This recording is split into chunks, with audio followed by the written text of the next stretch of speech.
The ability to imagine things pervades our entire existence. It influences everything we do, think about and create.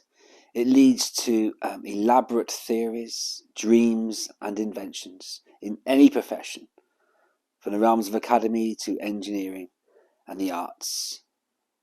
Ultimately, imagination influences everything we do, regardless of our age.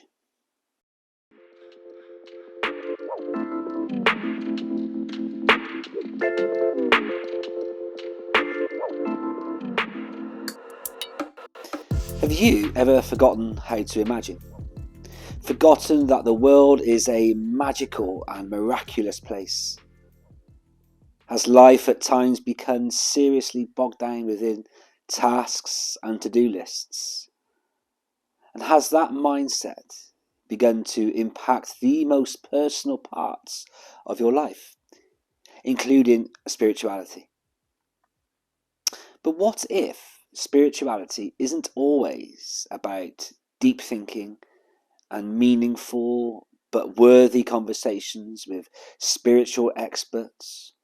Or what if it's not all about taking on a serious posture while contemplating the deeper questions about life and about faith? In the Bible, Jesus shares a parable about having a childlike faith. And the story encourages humility and wonder rather than piety or intellect. It also encourages asking questions without needing definitive answers. Children, I'm sure you'll agree, are excellent teachers for this. They're always wondering about the world around them. Why is the sky blue? Why do lions roar? What makes the earth spin? An imaginative spirit keeps them open to possibilities, but it also grounds them in the present moment. Is it possible to find that once again when, as an adult, life seems a little less wondrous? Imagination invites us to breathe, to dream, and to be fully present to the wonder of it all. And it can even become a spiritual practice of its own, but we have to choose it.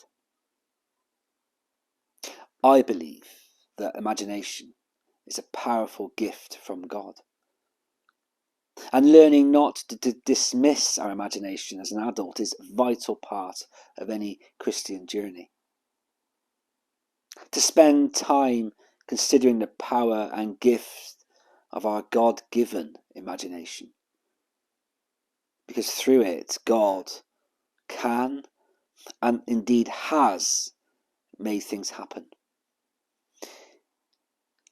Because through imagination, things are created. Of course, God is the creator, the only creator, and amazingly, it seems though that he has blessed us with minds to create too. Through the power of imagination, everything that has been created by humankind. Think of buildings and cars and computers, this phone I'm talking into, cities, coffee cups, the shoes I'm wearing, and even things more abstract, such as concepts and philosophies. They all began in the mind of someone before they became reality. It was the imagination that dared to imagine a world without slavery. It is the imagination that imagines a world without disease and looks for cures for disease. It is imagination that dares to plan for a world without fossil fuels. So used right, the human imagination is a powerful force.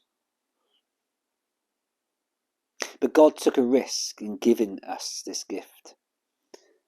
For imagination can also lead to darker and less life-giving world changes. But he thought us worth that risk.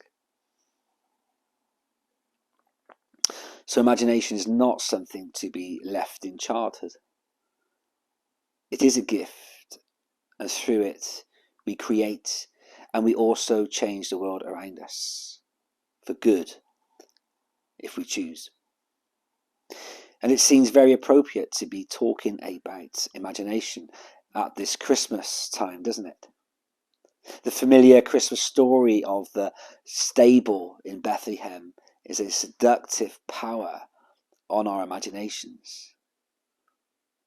And the miracle of a virgin birth and God becoming human and living among us through the incarnation invites us to consider, I think, the what if. What if it's true? What if it happened in the way described in the Bible? I'm not here to advocate anything or tell you what to think about the birth of Jesus, or indeed any of the miracles recorded in Scripture or elsewhere. But as I heard someone recently say, we can choose to ignore or disbelieve miracles, but please never dismiss your imagination. It is imagination that makes us human. Imagination makes possible empathy, the ability to assume the perspective of someone else. It allows us to rejoice with those who rejoice and to weep with those who weep. So wherever you go on your spiritual journey, I hope you embrace wonder and seek out the magic happening around. Rekindle your childlike spirit, ask questions without needing answers, and balance deep thinking with play. Please never dismiss your imagination as something to be left in childhood. Imagination may seem frivolous. It may seem a bit of a luxury, but it's actually a human necessity.